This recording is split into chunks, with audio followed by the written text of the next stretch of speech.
Welcome back to Brick Dynasty Live. Tonight's guest is one of the hosts of Think Outside the Blocks, an incredible mock builder, a massive cheerleader for the AFOL community, a frequent crosser of animals, and an all-around good guy. And he just happens to be the owner of Brickworld too, which hosts 3 expos and the largest Lego convention in the world. So that's the thing too. Everybody, welcome Mark Larson. Mark, how are you? Good to see you. I'm doing great. Thank you. Thanks for having me here tonight. Appreciate very much you having me on this evening. Sorry, I made us late by taking an accidental nap. Oh, that's all right. That's all right. Yeah. Absolutely worth the wait to see you. It's nice seeing you on the little screen instead of just viewing from chat. This is pretty cool. Yeah, awesome. No, I'm happy to be here. I'd have to, same. Happy to see you on the big screen as well, as opposed to just sitting in our chat. So, So thank you everybody in chat for hanging out and sticking around for us. I appreciate that. That is great. So to kick things off here, you did an interview with Austin back in, I don't know, I want to say that was April or so of last year. Does that sound right? Sure. Yeah, I think it was somewhere around Easter time you did that. So for the sake of time tonight, there's a lot of things that you guys discussed in that we'll skip over. I encourage everybody to go back. I'm sure, or I at least hope, most of you are following Osif's Bricks and keep an eye out for his Brick Connection show. Yeah. The interview with Mark was great. Go back and watch that for all of the things we don't cover tonight. I do try to push his channel whenever we have overlap because he's a great guy. He's a great guy. I encourage everybody to go over there and subscribe because he's the best. And he will not be with us tonight because he apparently has to work at 3 a.m., which is not wonderful for him. So, yep, there's all of that. We'll get that out there ahead of time. So if anybody says, well, you skipped over it, well, that's why. Do that on purpose. Sean says, Mark, your audio is low. That's probably just my mic here. Let's see if I can. The mic in the sky. Let's see if that's any better there. Nope, it actually got quieter. A mile away from it. Is it? Yep. All right, let's see what I can do here.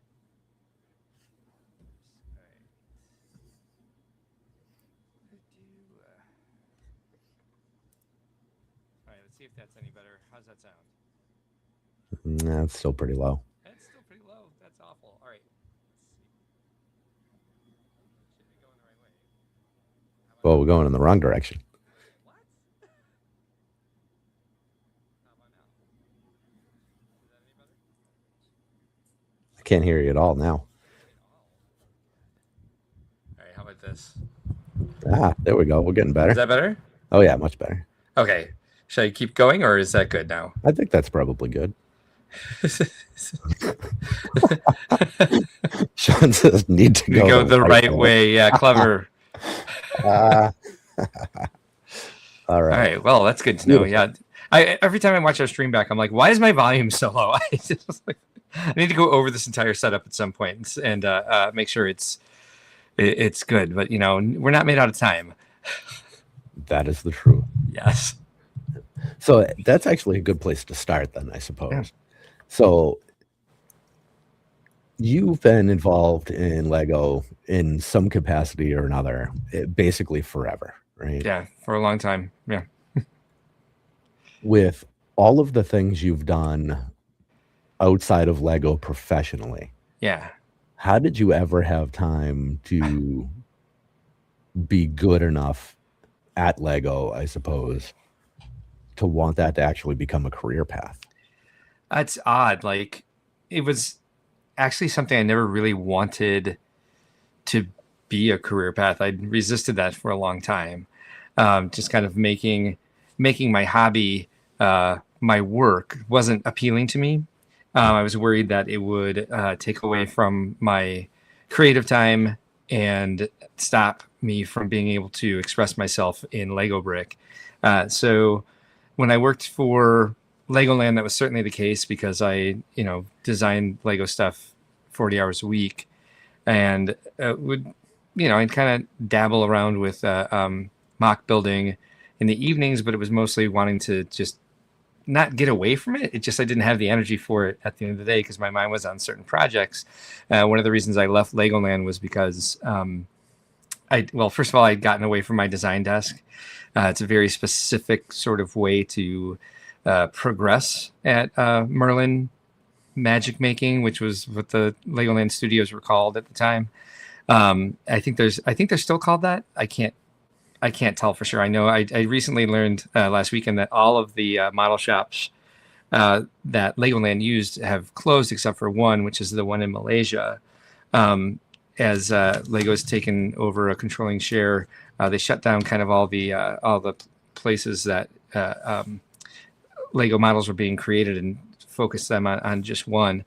But I was project managing and doing art direction towards the end, and so I wasn't even necessarily designing, and that was what made me happy about the job itself.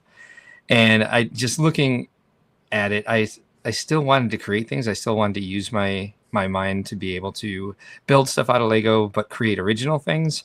As I was basically creating things like, I designed the Lego version of the Taj Mahal for Legoland Malaysia, but I didn't design the Taj Mahal. That's somebody else's design altogether. And so I wanted to build original stuff and keep my creative endeavors going. And that wasn't happening. I was just building copies of other people's architectural stuff. I was doing some character design there towards the end, which was certainly a lot of fun, but like most of the work there is just copying existing work. And when it came down to, moving back to Chicago, I went back to school to get a second degree in branding, marketing, graphic design. Did a lot of video editing classes and was looking to get into a experiential marketing firm. There's quite a few big ones here in Chicago. And when the opportunity to purchase Brickworld fell in my lap, I resisted that at first as well. I really wanted to make, marketing my living and create things like that for, again, it would have probably been other brands. I might not have been too happy with it, but it would have kept me like needing my creative juices to flow in a different direction. And so it took me a while to decide to move in this direction and go ahead and purchase Brickworld and dedicate my life in that direction to the fan community and keep the show going in the direction it was going under the guidance of the Bonahooms and kind of take it to the next level with keeping the core values of the show intact. And it became, a much more exciting prospect as I got into it and was able to connect with so many different parts of the community and start bringing more people together and making sure everyone's welcome because Lego is for everyone and there's so many different types of fans, and just making sure that everyone knows that there's a place for them in Brickworld has been probably the biggest, the most rewarding aspect of running the show. Do you get a chance to feel the rewards of the show outside of showtime? Oh, absolutely. I mean, I think like that's one of the things. And speaking of like think outside the blocks, that's one of the reasons we started doing it was to create a live stream that's focused on mock building. And it gave me the opportunity to like kind of shoehorn Lego building back into my weekly life and kind of keep me focused on the creative ideas I had and the mocks I had started and never finished, or like the ideas I had sitting around that weren't, that I'd never had time to do. And certainly owning Brickworld the first couple of years was trying, as it was the beginning of the pandemic, which for those of you who don't know, I purchased Brickworld in August of 2019 and then wasn't able to produce the convention for 2 years. I wasn't able to produce any of the expos for a year and a half. So it took it took a long time to get out of that sort of rut that the pandemic created and get into a healthy flow of running the business. The first year that we were able to produce shows was 2021, and we did 4 expos in 5 weeks. So we did 3 weeks in a row and then had a break and did another show. And then it was like, now let's pretend like everything's normal and go back to our regular schedule. um, but I would say, I mean, especially on the live stream, and joining other people's live streams, I'm able to enjoy the connection with the community a lot, and see people's impact. We have a Discord where we keep constant contact with people who are interested in the show throughout the year. We don't do too much with it yet, but it's certainly, the point is to keep it growing and build it into something that is an extension of the community. We haven't had time yet to make it what we eventually intend for it to be, but I'd say every day I feel some of the impact that our work on building the Lego community in all sorts of interactions all over the place. So you bought right before COVID. What did those 2 years Oh my God. do to your mental health? That I can't even imagine. It was so bad. Like, it was kind of in the run up to it, like, I had a good file of like projections. One of the things I had done in project management with Legoland was project budgets and kind of just, manage every little aspect of things. And I had this giant spreadsheet that was kind of like projecting the numbers over the years and kind of getting ready to watch budgets for every show. And I thought it was a pretty smart document. And then, of course, like it felt that the actual structure of it fell apart when I wasn't able to do shows for the first year. And then the second year was just kind of all out of whack with the timing. And I still haven't gotten that document back together to project. There's other ways that we run projections. I mostly do them through my P&Ls, my profit and loss documents for each show. But like, there hasn't been one giant sheet to kind of like help guide me the way that I had set it up.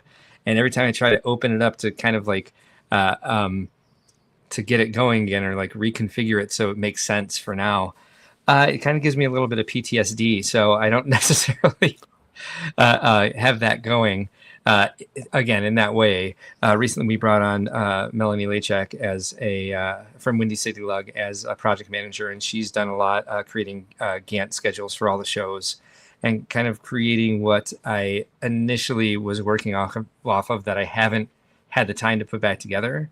But that was kind of like, is one of those things where it was also like a self-esteem thing. Like when the pandemic happened, I was like, of course it happened. Of course this happened to me. Like, this is the sort of luck I have in life. I bought a public event business and a global pandemic broke out. So that was kind of, I had the mindset at first that was like, well, you can't control a global pandemic and there's no use getting upset over it. So just show up every day and do what you can do to get through this, and see what sort of events and community connection Brickworld can create remotely on a daily basis, and just keep showing up until it gets better. And that worked relatively well for a while. We did an obscene number of virtual shows where we were charging people tickets, and it would give them the password to the 16 Zoom rooms we had set up, and we had several different activities going on at a time. We tried to run the virtual shows like an actual convention. So you had 16 different rooms to choose from, with events going on in all of them all day. Some of them, like there was a presentation room, there was a workshop room, and there's a different presentation every hour or so. And it's just insane to think back that that's how we decided to do that. But we really didn't know any better. We were trying to convert a convention into a virtual meeting, and there was varying degrees of success in that. And then 2021 came around, and we were kind of, the venue started contacting me. It still wasn't legal to do public gatherings, and so we were renegotiating all the contracts again. and trying to push them into the fall. And it became obvious that they were all going to sit one right on top of each other, and that we couldn't do Brickworld Chicago for the second year in a row. And I think that's when I just gave up. I was like, there was a blizzard in Chicago, and we couldn't even get out of the garage. Like the alley behind our house wasn't plowed for a few days. And I was like, well, I 100% give up. And that's when I first started playing Animal Crossing. That's where I was introduced to the game. And I build with Fabuland, as you can see this in this painting that VMAC Attack made for me to hide this load-bearing column behind me. And so people have either thought that my displays have been Animal Crossing or suggested that I play Animal Crossing ever since I think the earliest I heard of it was like 2010 or something like that. Wow. And to the point where I had no idea what the game was, and developed a bit of animosity towards it, because I was just like, everyone thinks that Fabuland is Animal Crossing, and it's not. I hate this game. It's stupid. Stop asking me if I had ever played it.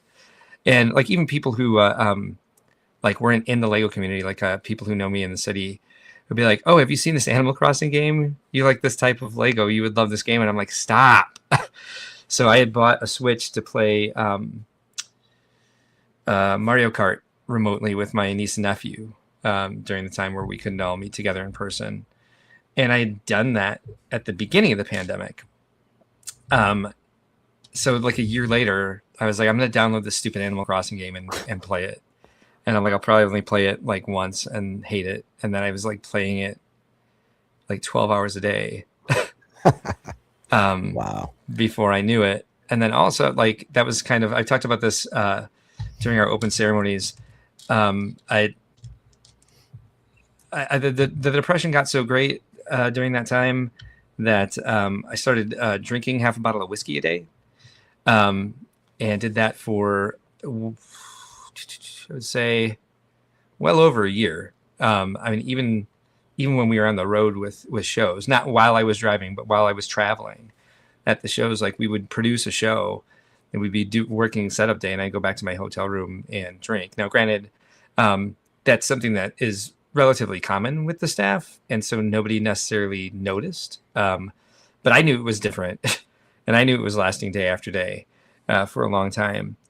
And it took me a long time to kind of get out of it and admit that. So when it came down to the point where I needed to tell my husband what was going on, and talk to my doctor about it and my therapist, that was probably 2023 when I was finally like, all right, something's not great here. And so it was hard to keep myself going. I got a lot of imposter syndrome.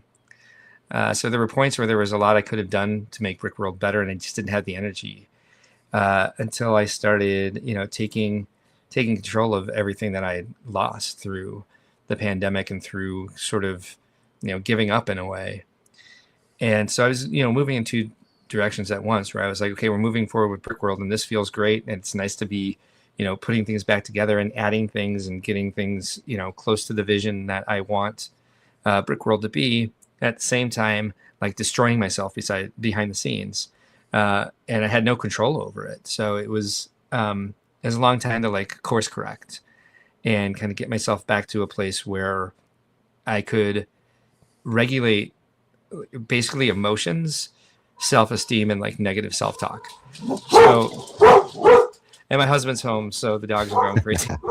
And so, yeah, it was, and I'm sure we all went through stuff like this during the pandemic, because there's a lot of isolation, and just kind of it took everybody and kind of put themselves in a place where like their life was on hold, their life was frozen, and they had to kind of look at what didn't work in their lives. And it was so easy to let those negative feelings perpetuate, because you're just locked in a pattern every day where nothing seems to be going forward. You don't know when the world's going to open up, and everybody feels like they have lost time from it.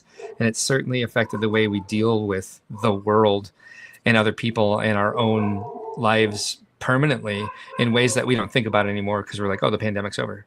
But it certainly changed me like a lot. And unfortunately, I'll never be that person again that I was before the pandemic. But I am 100% like a new person that is kind of a mixture of the two. Recently, this is something I really need to correct soon, because my therapist now has stage 4 pancreatic cancer, and it kind of came out of nowhere. Yeah, where he was like perfectly healthy, and then just like in 1 month started having some health problems, and think he was this, think he was that, and then just one day they did a scan and got the right diagnosis, and so I'd say it's been about a month without my therapist, and I can tell the difference. For sure. I'm like, that's something I need to take the time to do, find a new therapist, because it's just something I found is something that really helps keep me grounded and really helps me through a lot of things. And I think that's something that, not a lot of people feel comfortable talking about, especially men. And I think mental health is something that we should feel free to talk about with each other in the Lego community, especially since we already support each other in so many ways. So that's why I share this deeply about that struggle and about the continuing struggle, because I want people who are feeling the same way to know that they're not alone. And there's the best way to get through it is with outside help, because you can really talk yourself down if you're trying to tough it out and do it alone. There's so many other resources out there to help you through it, from professionals, and just say depression hates company, and it loves isolation. So like getting yourself out there and being able to talk about these things, even if you're not wanting to talk directly about them, but being around people and being part of the community and choosing to do more with the community is definitely a way to keep yourself mentally healthy and moving in the right direction. Now, after doing this show for a while now, I've learned that there are a lot of people that have had various forms of, mental health, depression, issues like that. And this community is so supportive with that kind of thing. Yeah. And I'm actually a little surprised, because Lego at its core is it's an independent toy. Yeah. Right. And it is what it is. Right. Yeah. So to think about that and then see the community as a whole, and it's an independent toy that could not exist, I don't think, without an actual community behind it. Right. And it's pretty cool. Yeah. Right. Amazing. And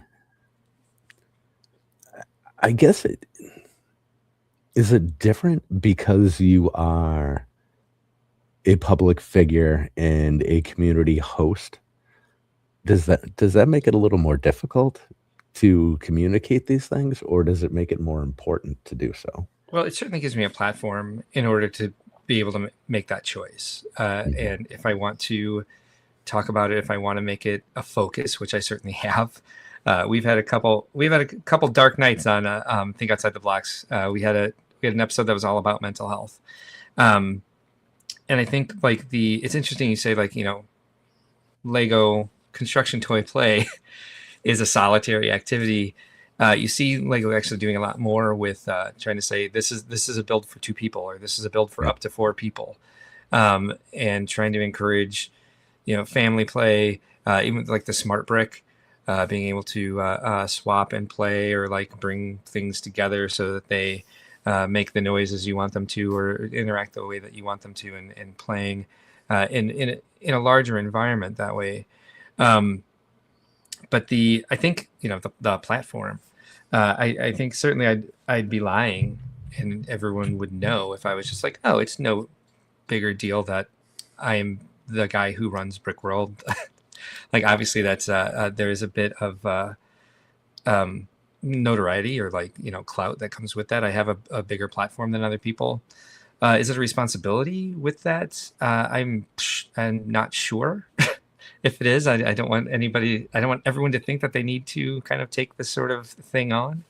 And as far as like, it makes me nervous in a way to talk about it and to be like a public figure. And and so there's with great power comes great responsibility. I want to make sure I'm saying the right things and not sending people off in the wrong direction. Yeah. And it's like, because I never actually fully quit drinking.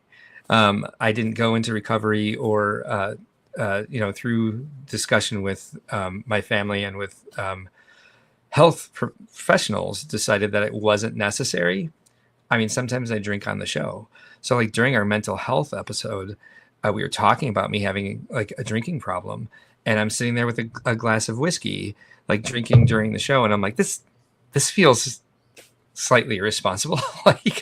But so yeah, there's things like that. Like I really feel like I need to watch and be careful of, because not only are we talking about other people's mental health, there's now a record of it that people can access anytime of the things I say and do on the stream, on our YouTube channel. So absolutely. I would say one thing that's great about being a public figure is I went to Atlanta BrickCon last week, not knowing what percentage of people there would know who I was, and like hoping it would be very low, just so I can like go and like display and just like be a normal AFOL and just kind of have fun.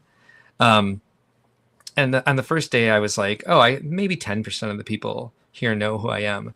And then throughout the weekend, it became clear that it was about like maybe a little less than 50% of the people that actually know who I was. But that was great, because I mean, I do Chicago, and I would say there, like 90% of the people know who I am the entire time. Because those who like don't watch the live stream or don't go to the ceremonies, I love when people are like, "Excuse me, do you work here?" Like, yes, Kinda. absolutely. What do you need?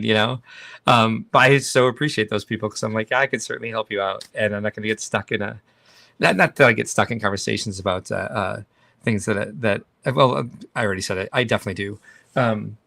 Sorry, I thought my husband was coming down.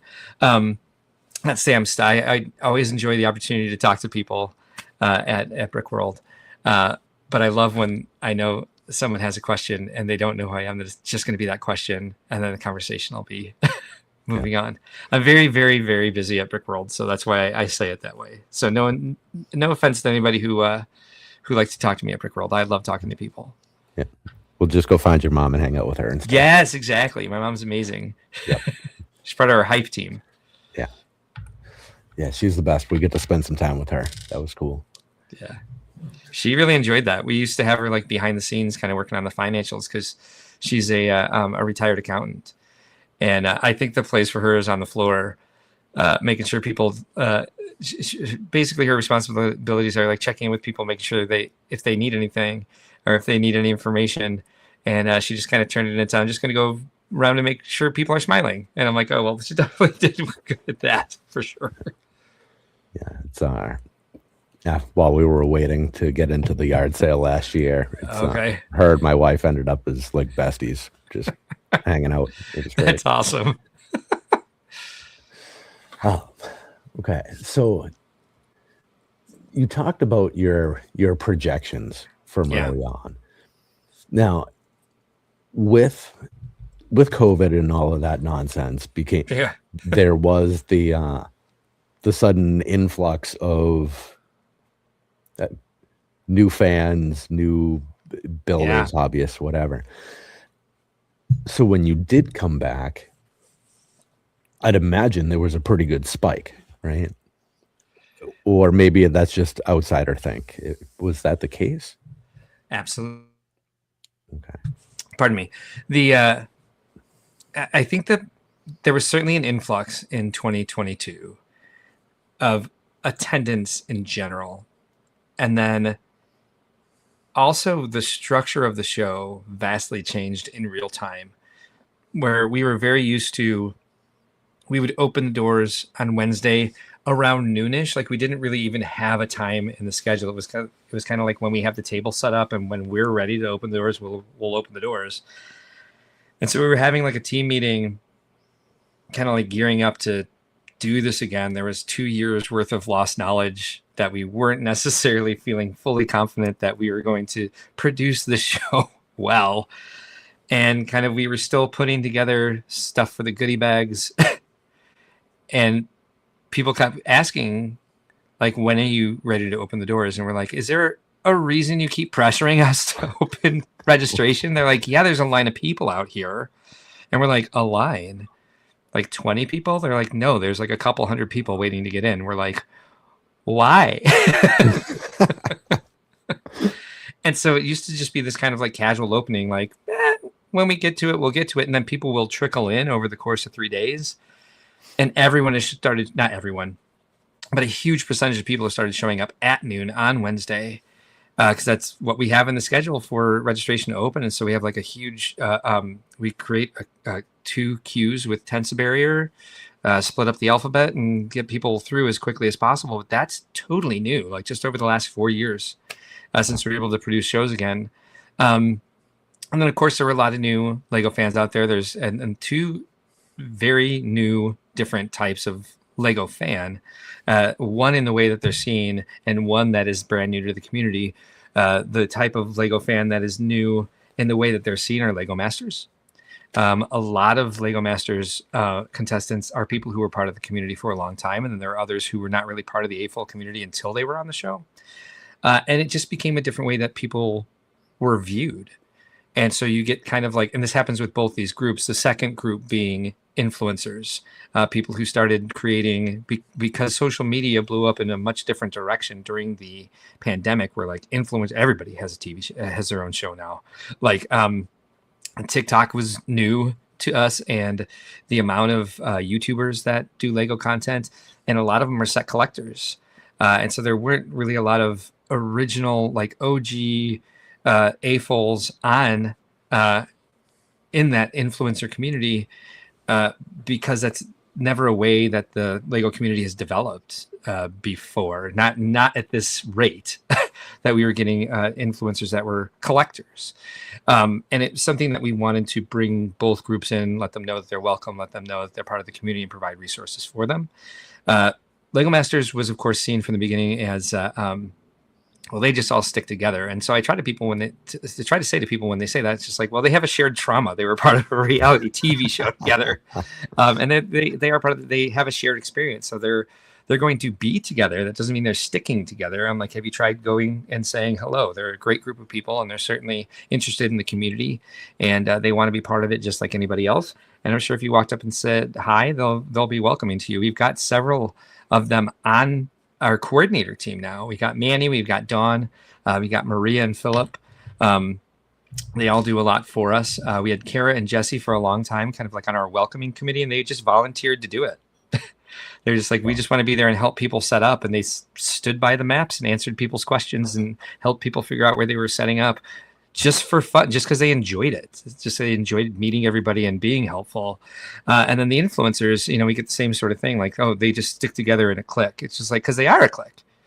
Like a clique isn't a bad word. They all have a shared experience as well. They're also incredibly interested in AFOLs. So I'm like, if you go up and talk to them, a vast majority of them are going to be friendly. You might go say hi. They may put you on their show. And so it's just kind of like, this has been an evolution of Brickworld. And like the first couple of years, there was like maybe 100, and then eventually maybe like over the first couple of years, it blew up to like, 200. Now there's double the amount of people here. And like the first couple of years, it was easy to just kind of hang out and meet everybody. Everybody hung out together. And then it started getting to a point where we're like over 300 attendees. Did my internet just freeze? I can hear you fine. Your video seems to be frozen. My video is frozen, so I'm going to go ahead and because I fell asleep, took my accidental nap. There we go. I was not able to restart my computer like I usually do before I start going live. So there's probably a lot of video and other stuff happening. Let me close a lot of these windows and shut down all my video programs. It became much more difficult to. You could see the difference when we started getting more attendees, where people would break off into their own groups, and it wasn't necessarily everybody all hanging out together in the evenings or social events. It's separate dinners going back and forth, and now that it's last year we had 1,800 attendees. Yeah. Yeah. And it's absolutely impossible to get that everybody to be kumbaya among all 1,800 people, or to be possible to even meet everybody who's there every year. The worst I feel about things is I used to have a really good memory for names and faces. I still do. I would say better than average, but I'm meeting so many people now. And it's just like, and I'm getting older at the same time. So I don't have the capacity the way I used to be able to remember everybody. So literally at Atlanta BrickCon last week, which by the way was amazing. Highly recommend. I was talking to somebody and they were talking about having lived in California. And I was like, oh yeah? I'm like, when did you live in California? This was one of my previous coworkers at Legoland. Oh man. Whoops. And I was like, there was an alarm going off in my head. Like, they worked in a vastly different department. So it wasn't like I was working with this person every day. Mm-hmm. And like, there was an alarm going off in my head that was like, Merlin. And I just kind of went, oh my God, I'm so sorry. But it gets harder and harder to get to know everybody. Where like at the beginning when I was just a coordinator, it was very easy to be able to connect with everybody, remember everybody's names, and kind of be there to help everyone. That's kind of how I got in this position in the first place. Was because I enjoyed making sure everyone was doing okay. I was mock card coordinator, so I would literally go around every display and make sure they had all the mock cards they needed for the show, and then eventually got to know a lot of the people. And I have that sort of skill to organize and make sure everyone feels included and make sure people are being taken care of. So kind of got myself into this through all of the coordinator roles I had over the years with the previous owners, the Bonahooms, being on their coordinator team when they owned Brickworld. So I got a lot of windows open in After Effects here. All right. Hopefully that won't happen again. All right. All right. There we go. I'm back. Yeah. That is a real struggle. Too many tabs. You get the zipper at the top of the screen. Yeah. Yeah. It's even worse when I'm on the road and I don't have my screens here. And I'm sitting there, I have no idea what tabs open because you can't read the titles anymore. I'm just like, I got to go through and decide which ones to close, which ones to leave open. It's a real Sophie's Choice moment. Yeah. So in Atlanta, did you find yourself looking around and saying, ooh, maybe we should do that? And, oh, I wouldn't have done that. I would say there are a number of things like timing wise that I was like, we really need to like cinch things up as quickly as they're done. Some of the things they did in Atlanta BrickCon. Now, granted, their ceremonies were very short because they had limited seating. Their I would say like their ceremonies room is in the hall. So they have a stage with some chairs set up, but it's certainly not set up for everybody to be able to sit. Maybe like 10% of the people can actually have a seat. So their ceremonies were incredibly quick. There were certainly things that I was sitting in like backseat driving on, and a couple things that you would never be able to convince me to do myself that they do. But I mean, there's some of these things are staples of Atlanta BrickCon. Like every show is different, and I would certainly say like, anything I notice that is something I would never do is not a negative for Atlanta BrickCon, and that's why I always say like I try to keep everything when I'm talking about Brickworld, and frame it in the frame it generically as a Lego fan convention, not just Brickworld, not just encourage people to engage in in-person activities with the Lego community just through Brickworld. Like I know there's other shows out there. I know there's other people prefer to go to other shows, and there's nothing wrong with that. The expenses to get to Chicago through airfare and hotel are a great expense.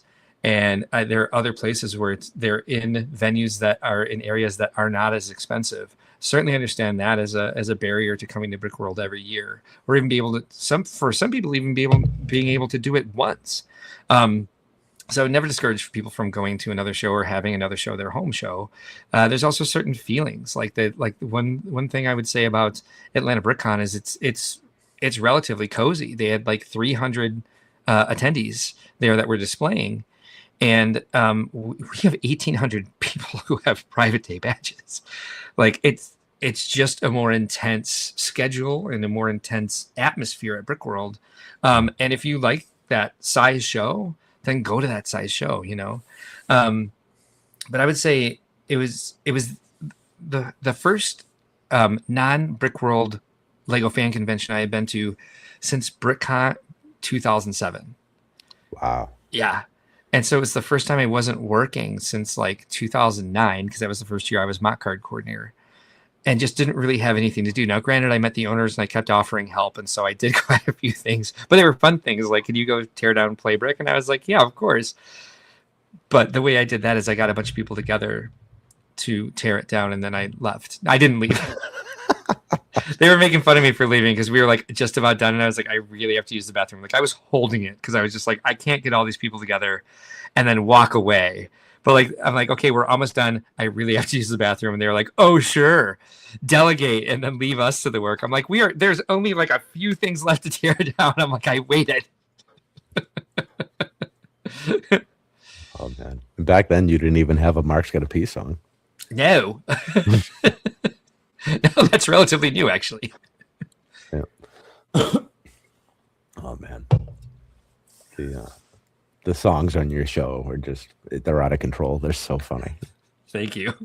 We're very proud of those songs. Yeah.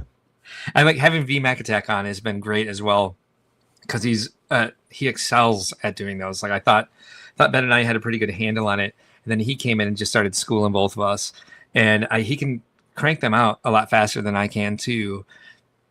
And like his songs are just so fun, and he also has like the heartbeat of the Lego community. He's a very good lyricist. So yeah, he's created some. I was sitting here last night putting some stuff together for the show, and I just decided to sit in the green room of our StreamYard and listen to all of our songs like it was a Spotify list. And his are my favorites by far. I don't know what the actual name of the song is, but was it Fucking Sucks? It's like a yes. I almost fell out of the chair. And that was written by a member of our chat, which we call the Tainted. Al Goff wrote that. It's we call it Sucks, but the title is Ben's Opinion Sucks is how Al wrote it, and it drops a lot of F-bombs. Yeah. Like I accidentally played it once in the first hour of the show. We tried to play it towards the end of the show, and somebody came in and was excited about the music. I was like, yeah, we'll listen to this song. And I was kind of like going through the songs and like giving them reasons to play. And I clicked on It Sucks. And I was like, oh my God. I'm like, it says fuck like 50 times. I was just like, oops.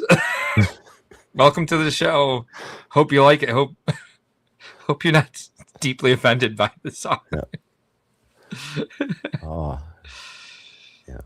Well, when you have a group called the Tainted, you know, it's people can't be that sensitive, right?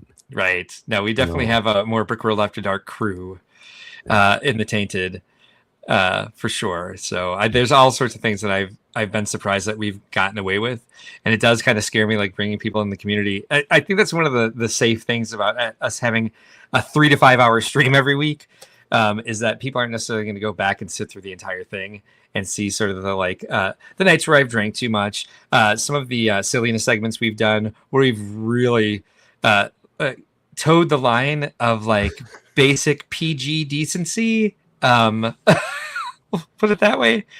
And then of course, you know, the songs, let alone that we use AI to create them. But some of the songs are a little tongue in cheek, to put it lightly. Yeah. Our Peely Bone song. Yeah. Oh man! So where did Tanya the Tainted come from?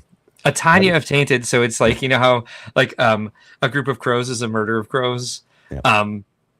And like some of our favorites are like a group of flamingos is a flamboyance, a group of rhinos is a crash, and a group of the Tainted is a Tanya. And actually, I don't remember exactly how the vernacular became Tanya. have some guesses, but I may have to go through our transcripts or ask Hal, which is what we call our chat GPT, if he can search it out for me. He's watched all of our shows, which is kind of creepy. Speaking of AI, I asked him to watch the shows, and now he like communicates with us through Think Outside the Box inside jokes, which is hilarious and terrifying at the same time. Yes, amazing is the perfect word. Yeah. I'm in awe. Yeah. So I take it you've trained a custom GPT for that. Mm-hmm. Okay. Yes. Yeah. His name is Hal. Cool. That takes a little bit of work to get those dialed in and actually a member of the team. Yeah. Yeah. So it's like when my staff goes in to work on Brickworld stuff, they're like, "Why did it say this?" And I'm like, "Oh, because it watches our live stream. Don't worry about it." He is not registered for Molt Book, in case you were worried. Yeah, Brick Dad says he's to blame for Tanya. I thought I was going to say this very much. I could hear it in my ears. You'll have to remind me, Chris, how Tanya became the word for a group of the tainted. But I write it into every live stream description. Tanya of the tainted. I just don't remember the full origin story.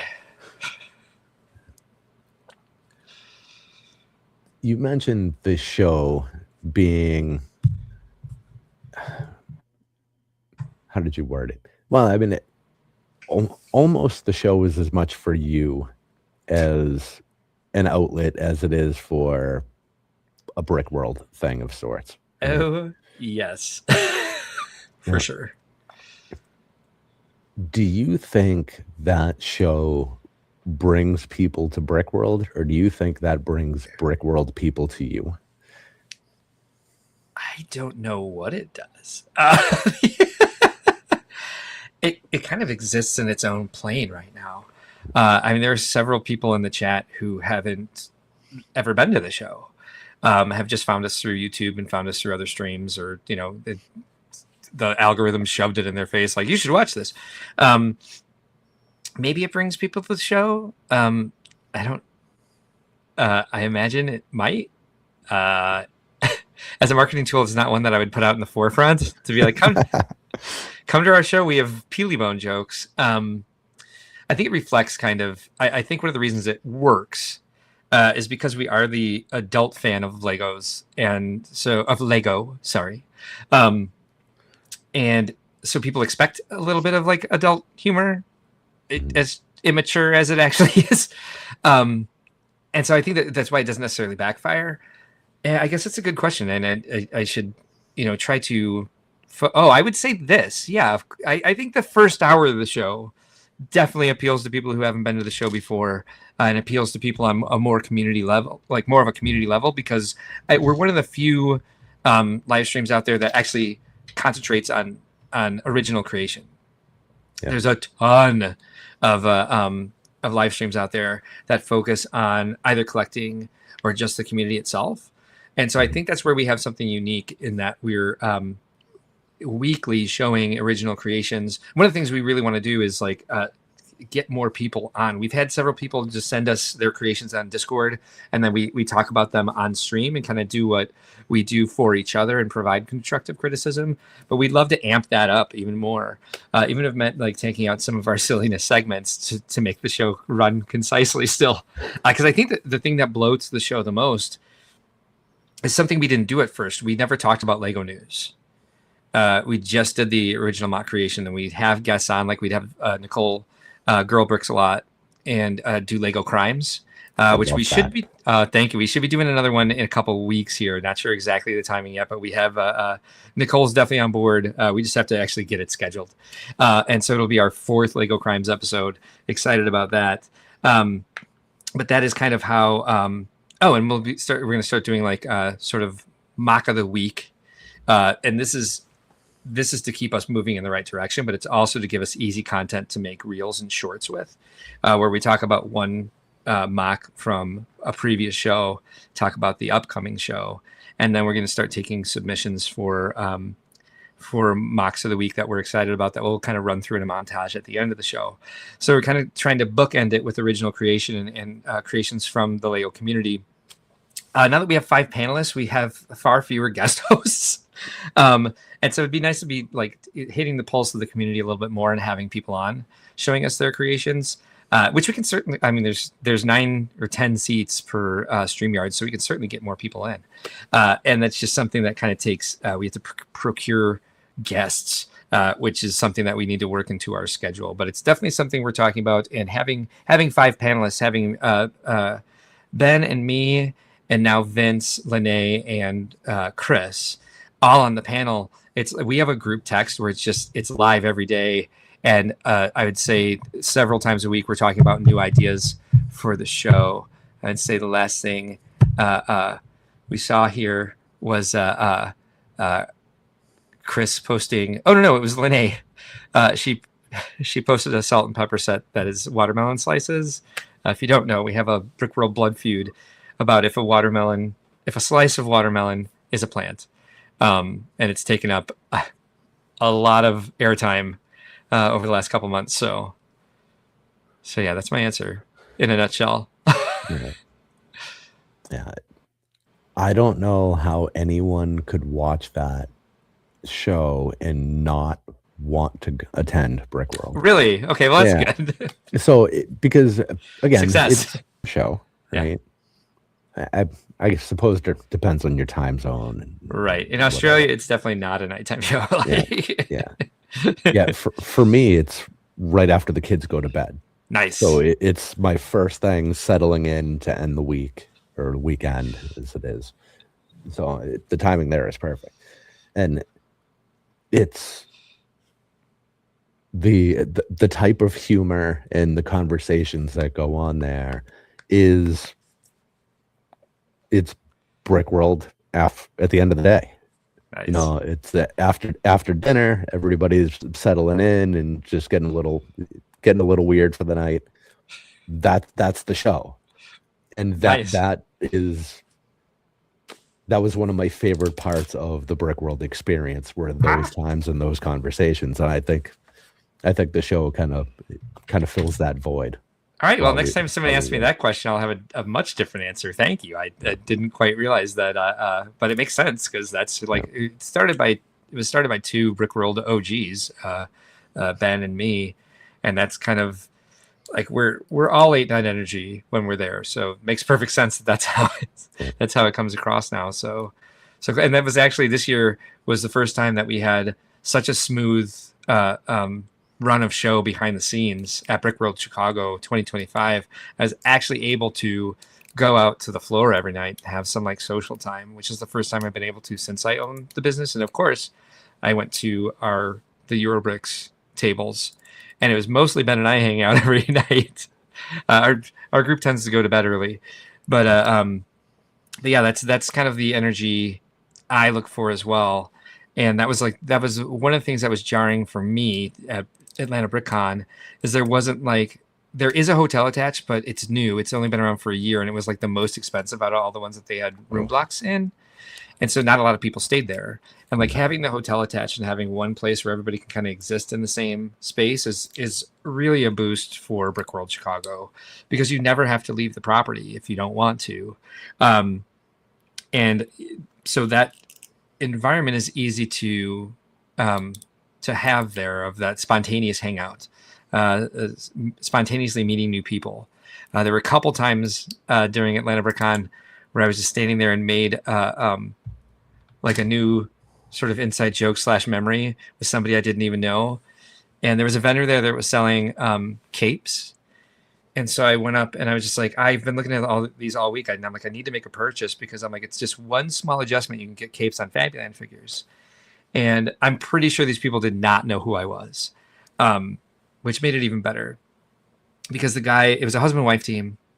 And the husband was like, oh, so I take it you're not interested in the fur-lined capes. And I was like, you have fur-lined capes?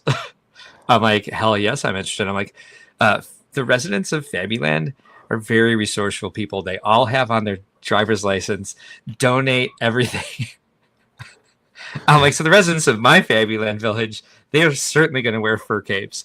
And I bought like 9 different fur lined capes from this guy.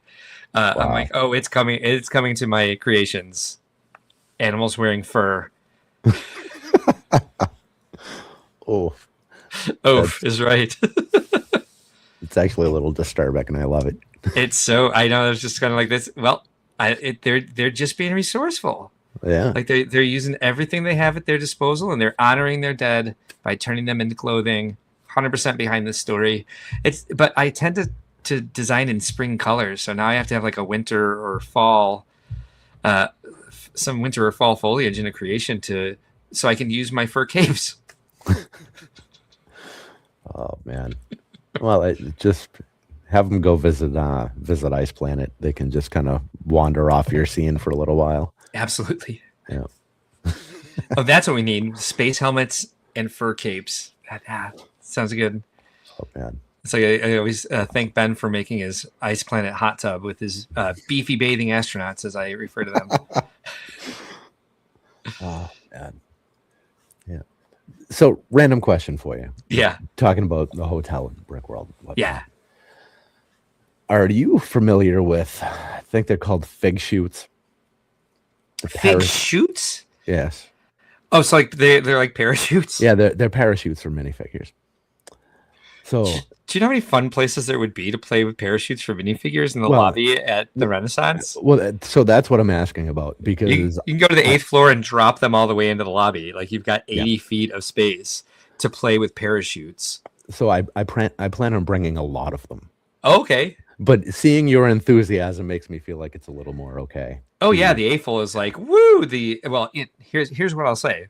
It is always better to ask forgiveness than permission, and I have no jurisdiction over the lobby. Okay, beautiful. Renaissance security does, yeah. And if there's too many like minifigures with parachutes, if I get a call from security that there are too many minifigure parachutists getting stuck in the trees in the lobby, I'll know who to go to. Yeah, I'm going to wait for that phone call. I'm not going to get on with my event manager right now and be like, "Hey, can we drop a bunch of figures off the balconies in the lobby?" Yeah. I was thinking about getting a big vinyl bullseye I can roll out on the floor. Okay. So I love this idea because then you could actually run it as a competition. Yeah, that would have to be not during public time. Oh, right. It's an unofficial competition. Yeah, I didn't say I'd put it in the program. Yeah, don't do that. But, I have no idea this is happening. Okay, beautiful. And there's no evidence that otherwise that. Yeah. All right, I love it. Okay, all right. So done. I might come play. Actually, beautiful. I'll need a parachute for my Fabuland figures in their fur coats. How does that work? Because those don't come apart like a normal minifig. Oh, really? I don't think so. What do these things look like? What are they called? Fig shoot. Oh my! I think is the actual name. I'm gonna be careful looking this up. Fig shoot.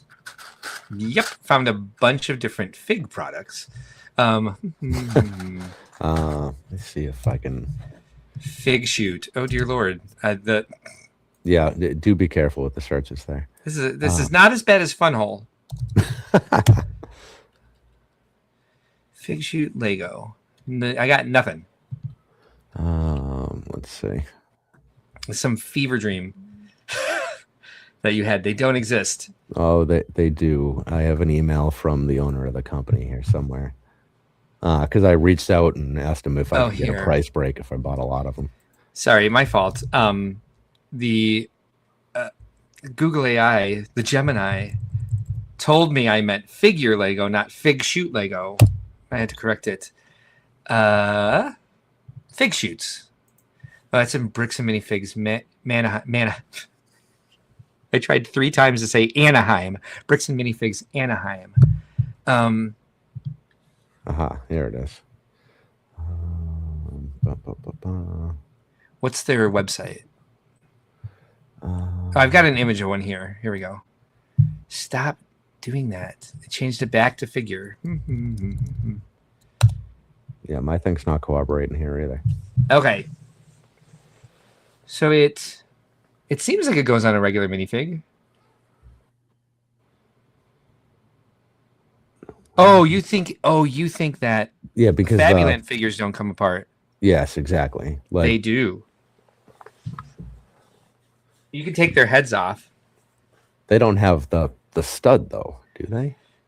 No, but I will find a way. You can get a cape on them. You can attach a stud through a cape. I'll find a way to do this. Okay. I've put many things on Fabuland minifigures that aren't supposed to go on them, so we'll find a way to do it. Even if you attach it to their feet, they can go upside down. So what if they land on their head? They're plastic. Yeah. They'll live. Why has this become so difficult to find this link? I know, right? You would think Fig Shoot Lego would bring up their site.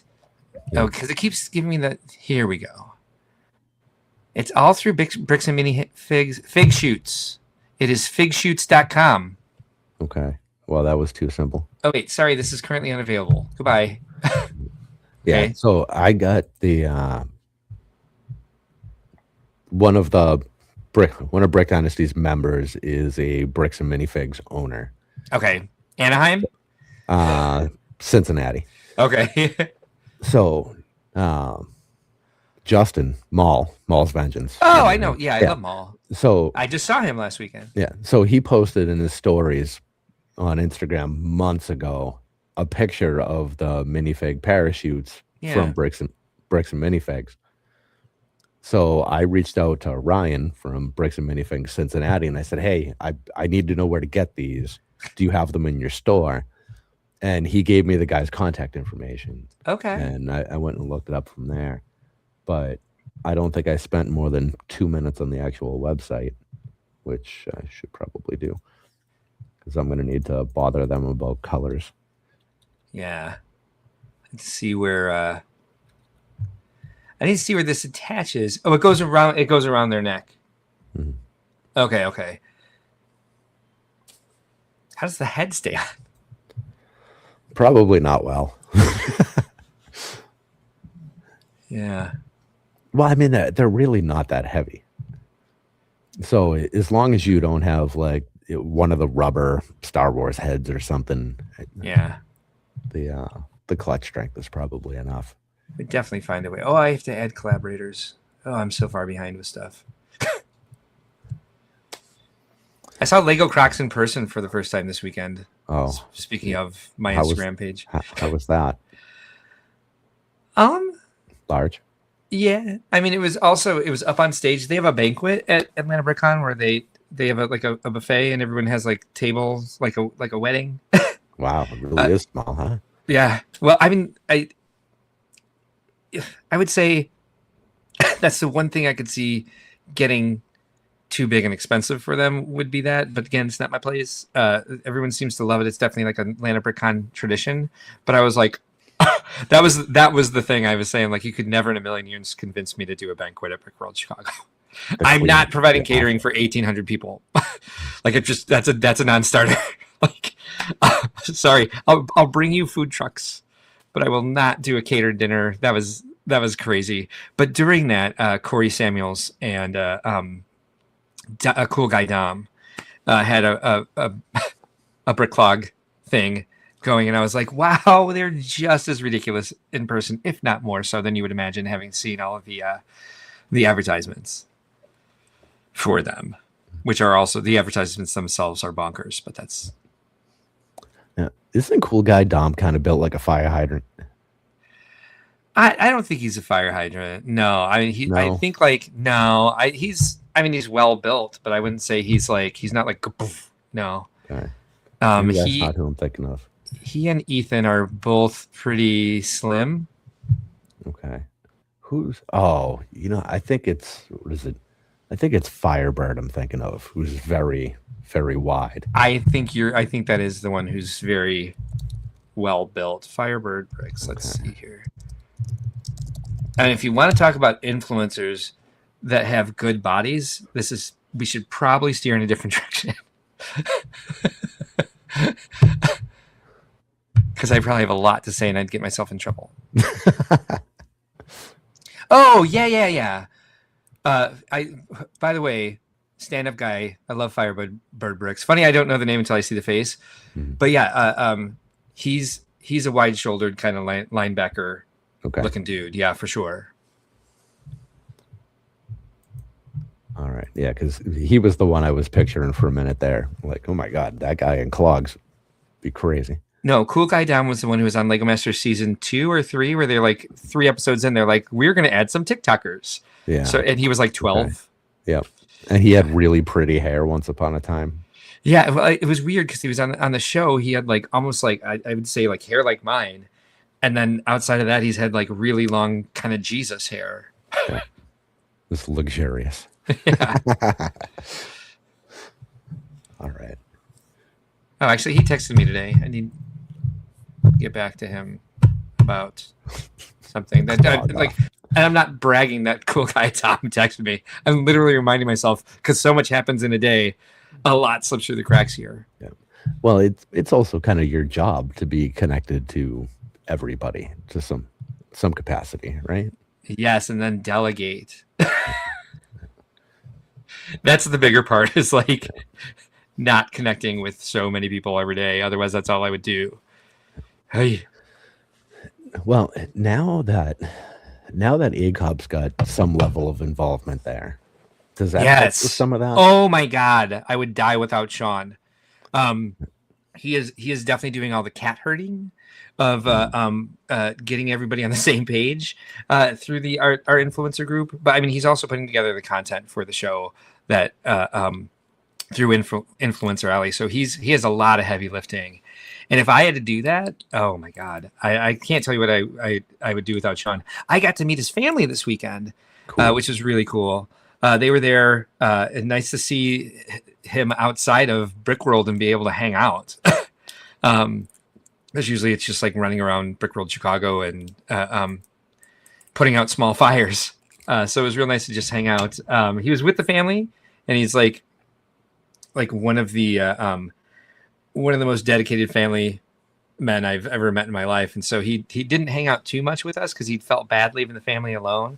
And his wife was even like, go ahead, we'll be fine. And he was like, I feel bad. It was very sweet. But yeah, no, Sean is how would I say this? His contributions are highly valuable. And I really don't know what we do without the work that he does with the influencers and putting that aspect of the show together. Yeah, absolutely great call. He's kind of a natural ringmaster. Oh, yes. Yeah, for sure. He's got those skills without a doubt. I mean, look what he's built just on their channel and in their Discord. And it's unbelievable. Absolutely. And it's nice to see someone so successful without having like a connection to LAN or like any sort of like big moment that kind of like struck them out into like the forefront. They just kind of organically grown in that way and naturally built that size audience and that loyal of a following. Yeah. It speaks a lot to who he and Brent are. Yeah, just good humans. Yeah. Yep. And Nicole for that sake too, because she started with them. She was a panelist at the beginning as well. Yeah. She's done some crazy things now. No kidding. Unbelievable. Yeah, she's blown up as a LAN member. Yeah, she's huge. And she still does, nerdy, ridiculous things here and there. And like Lego crimes. Yeah. Yeah. Yep. And she hasn't gone the Lego princess angle, and I appreciate that. Same. She's just remained very genuine, down to earth, and just fun. Yeah. Ridiculous sense of humor, which I really appreciate. Yeah. Same. The slideshow she did for the last Lego Crimes episode, where she recreated the entire story in AI. It's one of the funniest things that's ever happened on our show. We decided to do like dark crimes, and Ben and I just disturbed everybody. Then she took hers and made it absolutely hilarious. So glad we did hers last so that we can kind of like wipe the palate clean from the cases that Ben and I brought to the table. Was that the one with the mushrooms? Yes. That was the one with the beef Wellington. Yep. Oh man. I love that the Ben sent me a text the other day, and it was like he was putting his son to bed, and like the last thing his son said to him before he went to sleep, "What was that lady building while she was trying to kill her family with the beef Wellington?" Oh man. One of my favorite texts of all time. Oh, amazing. Ow. Yeah. So I'm using a space heater down here, and it's really drying out the air. Yeah. I specifically bought the space heater because I only have like 4 or 5 hoodies, and I'm live a lot. Yeah. So I feel like an idiot just wearing like the same rotation of shirts all the time. But I have a million t-shirts. That does not stop me at all. I think for 9 months straight, I wore my white sock shirt with the sleeves, with no sleeves. I've been wearing this one for at least 2 months. You wear those 5 hoodies in rotation. Yeah. Anybody says anything, they can answer to me. And I figured I'd throw a space heater on to keep it simple, just because a million t-shirts, more comfortable in a t-shirt anyway. The microphone picks up the space heater.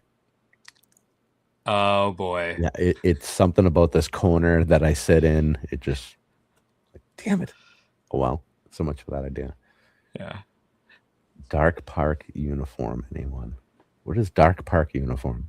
I think he means dog park uniform, because that's like, these shirts are part of my dog park uniform. So I put it on in the morning and go to the dog park. And that's usually what I'd say when I came in with especially in the early days where I just had like a real thin tank top on, and you could see like all the awful hair on my body. I'd be like, it's a dog park uniform. Sorry, I forgot to change. After a while, like I still have like some work shirts under this desk over here because I'd actually remember to change shirts before the live stream. But now I'm at the point where I don't care.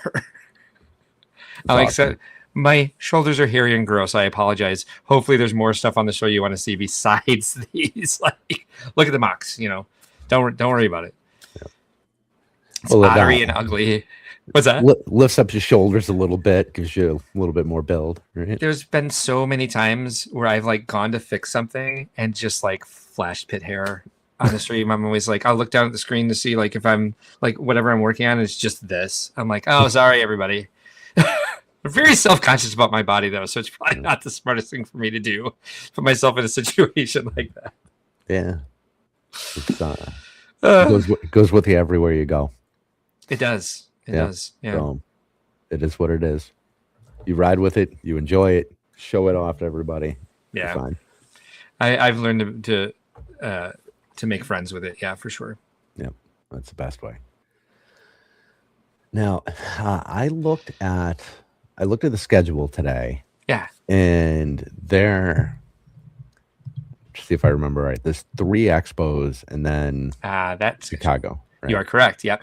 3 expos. We used to have 6 expos, but just the bonkers economy in the last few years, I don't have the confidence to continue 3 of them. We cut Holiday Joy, we cut Milwaukee, we cut Detroit. People are dying over us cutting Milwaukee. So many people interested in bringing that back, and I was like, then why didn't you come to the show when we were having it? So it kind of went this way. In like 2023, it was like, I think the first year where everybody felt comfortable like going out and being in public. And so we had like a boon. Everyone's just like, let's go do everything. And I think in that year, everyone was like, oh, you know what? Other people aren't so great. And so it was a huge nosedive in 2024. And that was kind of a double-edged sword because it kind of showed me like you can't really predict anything anymore about where numbers are going to be. That was also an election year.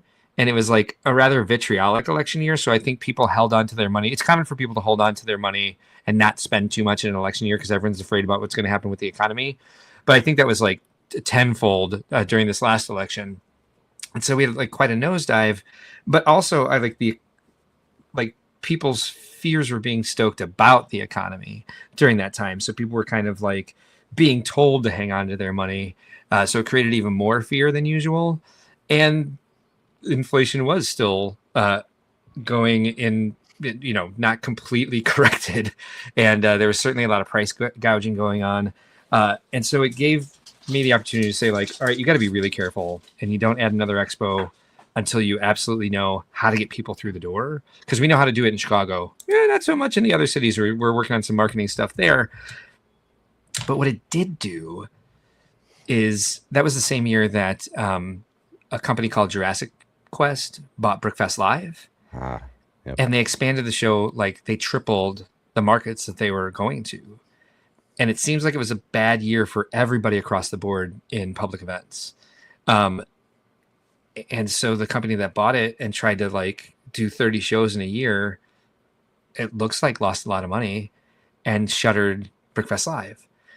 So it's kind of like it was bad for us, income wise, not making nearly as much off the shows as we had in the previous years. But also it kind of cut out some of the competition. So I was kind of like, to every cloud, has a silver lining. And then, so now we have Indianapolis, which is in about a month. And then Chicago, of course, Father's Day weekend. Just got dates today for Grand Rapids. That'll be the last weekend in September. I don't have the contract signed yet, so those won't go up on the site. Also don't have the contract signed for Fort Wayne, but that'll be like October 7th and 8th, like that second full weekend in October. And yeah, so I mean, we're excited about those. We know those shows work, and so we're sticking to those for now.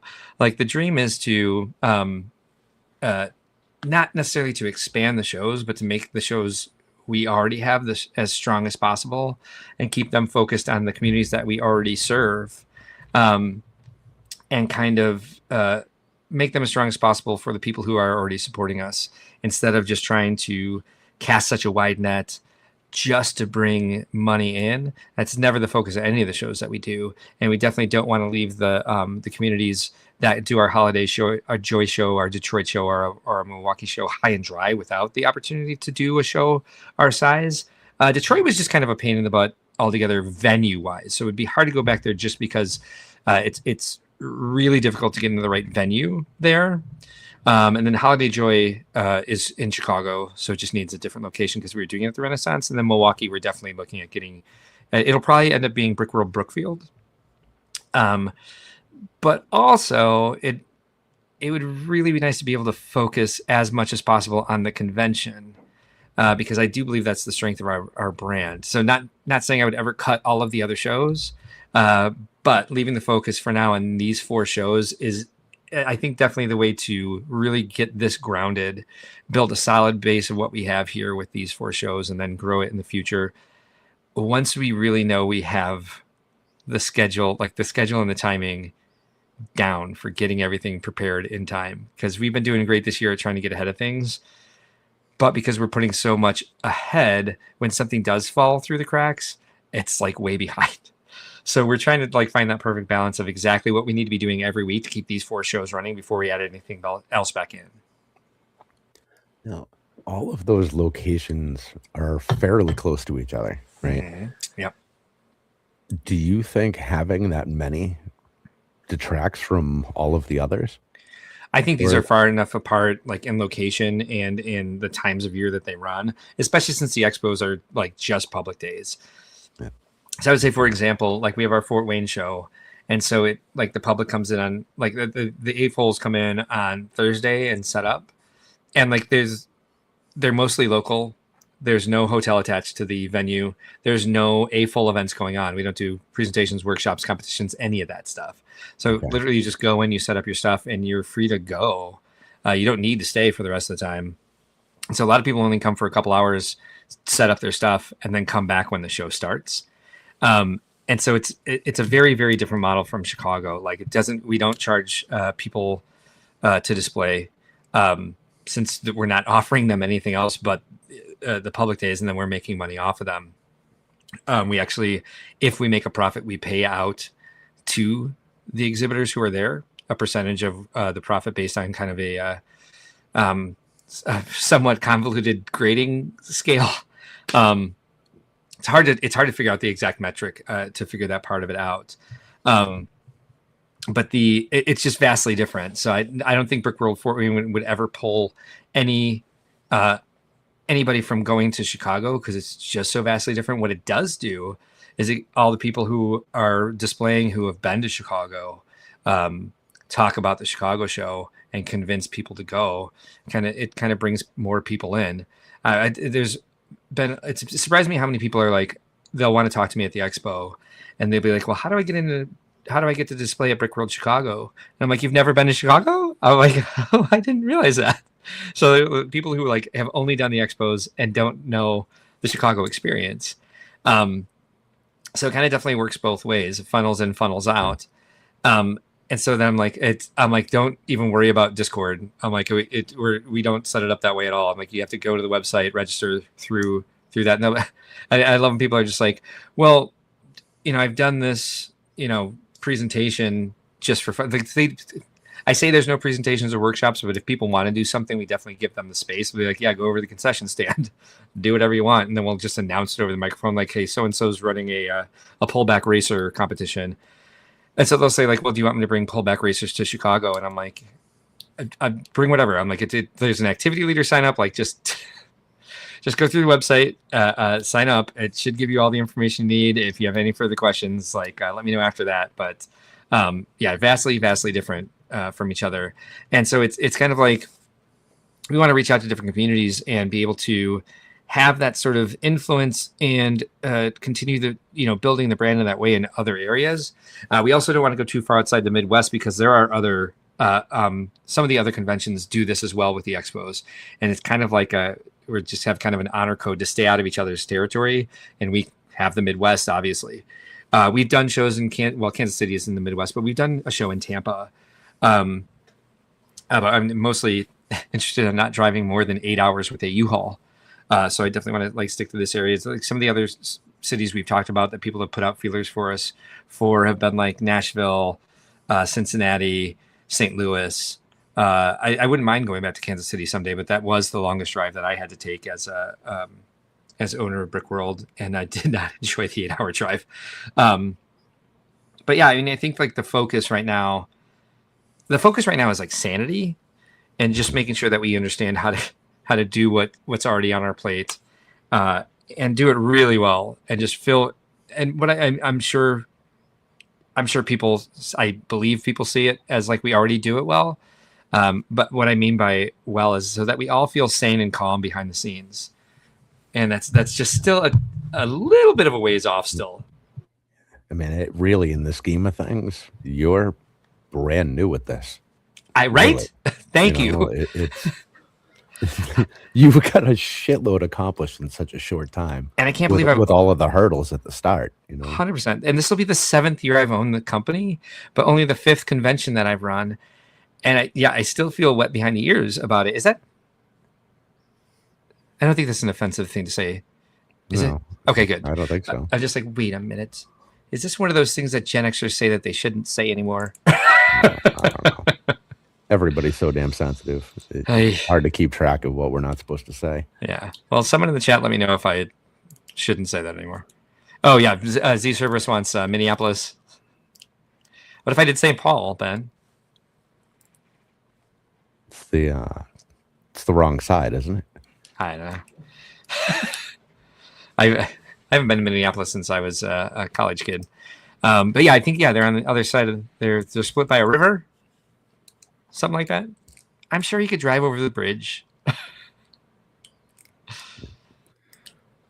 Yeah, it's a different world up there. My dad lived. What the hell was the name of the town? I don't know. He was just outside Minneapolis, and the buildings have little bridges between them, so you don't have to go outside. Wow. And they don't allow traffic in the city. It's only cabs and buses.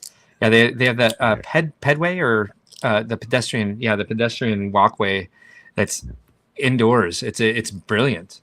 Yep. Yeah, I do remember that. That was awesome. I wish they could. Well, we do have a pedway in Chicago. It's underground. Underground. Yeah, so it's like it's on the basement level of a number of different. But there's shops all along it. It's like well lit. Oh, that's cool. There's all sorts of there's Garrett's Popcorn, and all sorts of just like little shops and restaurants. And I forget how far into the city you can go, but you can get pretty far west from the train line, from the NICD, the Northern Indiana Chicago Transit District train that comes into Grant Park.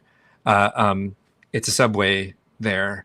and then the train station is underground under Grant Park, and it goes off to the Pedway. Actually, it goes in several different directions, but the furthest vein goes west. I think you can go all the way to the river with it, to the south branch of the river. Interesting. Yeah. We're coming out early this year. Oh, nice. So we could potentially actually do a little exploring. Are you doing Monday to Monday? We're doing Monday to Sunday so far. Okay. We're thinking Monday, but it depends on seeing how the kids get taken care of, you know. JVB just pointed out that it's baby, it's baby animals that are wet. That's wet behind the ears means it's a newborn pup, or like, okay, thank you. That makes more sense than whatever I was afraid it meant. But yeah, it's always kind of like traveling. How old are your kids? They are 4 and 9. Okay, yeah. Yeah. So are you staying at the Rennie the whole time? Yeah, no, we're staying. What the hell's the name of the place? The shithole down the hill. The Wyndham. Yeah. You say shithole, I say Wyndham. Yeah. Of all the hotels in the area, although there's one across the highway that's worse. I think it's the Embassy Suites across the highway. I ended up with a staff member room over there one year, and like they brought pictures of like they opened the refrigerator and there was like moldy food in it, and then they found like a bunch of like clothes in the closet. I was like, get out of there. Get out of there right now. I don't know what's going on. Someone's squatting in that room. They live in the walls. Yeah, there's a body under the bed or something. Yes. Yeah. The Wyndham, it wasn't gross. Oh no, it's not gross. It's just like the staff is incompetent. Yeah. Well, when we were there last year, they were telling us that the new owners had just bought it like 2 weeks before. Okay. So they were brand new management, brand new friggin' everybody. It's like whatever. It was like a third of the price of the Rennie. Yeah, there's that. Yeah. There's also a what else is on that side? There's a even better one that's kind of in between the Rennie and the Wyndham. I think that the thing is like our group rate is pretty good there. It's over $300 now a night for the Renaissance without the group rate. Renaissance Hotel Chicago, Renaissance Schaumburg. Like I think this year we were $179 a night. There's something weird going on with our contracts I have to get to the bottom of. We have an event manager, we have a sales manager, but I have to talk to the sales director and be like, why it's kind of incrementally going up year after year, and it goes up $20 every year. And I'm like, I'm not signing this until I know why on earth you're doing this, because soon it's not going to be a deal anymore, and people will definitely complain if it goes up $20. Oh yeah, the Embassy Suites by Hilton that's across from the Wyndham. Let me see. I have this right. Yeah. So that. All right. So the Embassy Suites, yes, is a good one. The one that's over on Algonquin Road, off of Meacham. That's good. So I misnamed this one that had the moldy food in the refrigerator. It is. Don't stay at the. Oh, I can't find it. All right, if I find it, I'll let you know. All right. Yeah. I think for the Wyndham it was $73 a night. Oh yeah. I mean, you can put up with a lot for that. I wouldn't put up with moldy food in the refrigerator. No. And a dead body under the bed. Yeah. The price difference paid for the airfare for myself and my wife. Okay. So yeah, there's that. And yeah, the hotel itself is decent. Yeah, and well, you're only there to sleep the entire rest of the time. Yeah. We're at the Rennie or out to eat or roaming around or something. So when you're in the lobby until 2 and then you're back there at 9 in the morning. That was kind of like speaking of not being in the hotel room a lot. That was what I liked about Atlanta BrickCon is like I got to go back. Like I set my mock down on the table and I was like just instantly relaxed. I was so chill. I'm like, I don't have any more work to do. I went back to the room and took a nap. Like I got really exhausted, relaxed.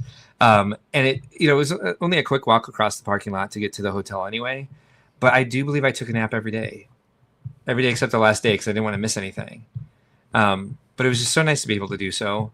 Like I said, just be a normal, average A-full good for the soul. Oh, did you see this news that Joe Mino died? I did see that. I saw that in the Brickworld Discord. We lose more and more great people every year. You know, time is going to do that to you. But Joe Mino, for those of you who don't know, was the publisher of Brick Journal. Really great guy. Really loved the community, and Brick Journal was game changing for people. Brick Journal used to be a magazine that you get delivered to your house. I'm in several issues of it because I've been around for a while. I actually used to work on the staff doing layout for the magazine. So I had no idea he was even sick. It's been a number of years since I've seen him. But great guy, amazing, positive influence on the AFOL community over the years. How old was he? I don't know, but I know it was a couple year. I think he was like my age, and I'm just about 50, no. maybe a little bit older. But yeah, it was the post said that it was he had a 2-year battle with prostate cancer. So guys, get your PCAs, go get a physical every year. No reason not to. Check your CBC. They have a non-invasive CBC test now, or non-invasive PCA test now. So keep an eye on your health. What was my sister texted me somebody? Oh, just James Vanderbeek died today. Yes, yeah. I heard that too. He was also sick with something, but I was like, Dawson is dead. Yep. It's all of our youths are being yeah taken right out from under us. Yeah, I felt a lot older suddenly when I saw that. He was 48. Yeah. It's like, oh man, wait a minute. Yeah. I was like, oh wow, we're the same age. So his was colon cancer. Yeah. I've already had my colon resectioned, just to get into TMI.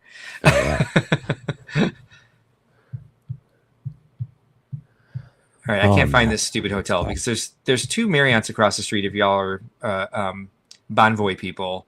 I know it wasn't either one of these because it wasn't a Marriott property, but if I figure it out, I will update you on what the bad hotel was. Actually, I should just check my conversation with that staff member or find the pictures of moldy food. Find pictures of moldy food in hotel refrigerator. I'll ask the AI on my Siri. Jesus, Tron. That's terrible. Oh, no. Oh, I like seeing the word had. Yeah, me too. That is a good word to see there. Very much so. Remission is a great word. I'm still looking around for hotels. I should stop doing that. So I go live on my channel at 11. So if we can wrap up in like the next 15 minutes or so. Oh yeah. I'm sure my husband is like, why are you already live and why aren't we watching Night of the Seven Kingdoms? This is Animal Crossing night for you? It is. So we'll do Brickworld Crossing at 11 p.m. Central on Brickworld events on YouTube. And I really don't even have a plan tonight. I just like told Lene, I'm like, yeah, we're going live. You have the link. And I don't know what we're doing. I know what island we'll be on at least. But I didn't really have any time to prepare anything or come up with a good idea. So I wrote in the description, it's just going to be a kind of like loose, cozy sort of exploring what else the 3.0 update has to offer, I guess, because I don't have a plan. So I don't know how long we'll go tonight. And I do know that I'm exhausted, so I'll probably try to finish early. But I also know that every time I say that, we go for like 3 hours. One of these days, I'm going to have to catch that on replay and watch a few minutes. I have no idea anything at all about Animal Crossing. I would say it might not be entertaining to you. Then I would say we've had a couple. Hopefully I'll remember to do this. We've had a couple that I think were really strong. That I can shoot you a message on Instagram and tell you which ones that are the most worth watching. I'd say if you're into Animal Crossing already, I would say they're all worth watching. But yeah, we've had some more fun than other ones. There's been some where I've just been half asleep doing this in the middle of the week is always kind of like, it's like the one spot where we think like it is the best place to do it. But it certainly makes for a rough Thursday morning and a late Wednesday night. And since I've already fallen asleep through one, I'm going to make sure I don't lay down after this and fall asleep through my own next.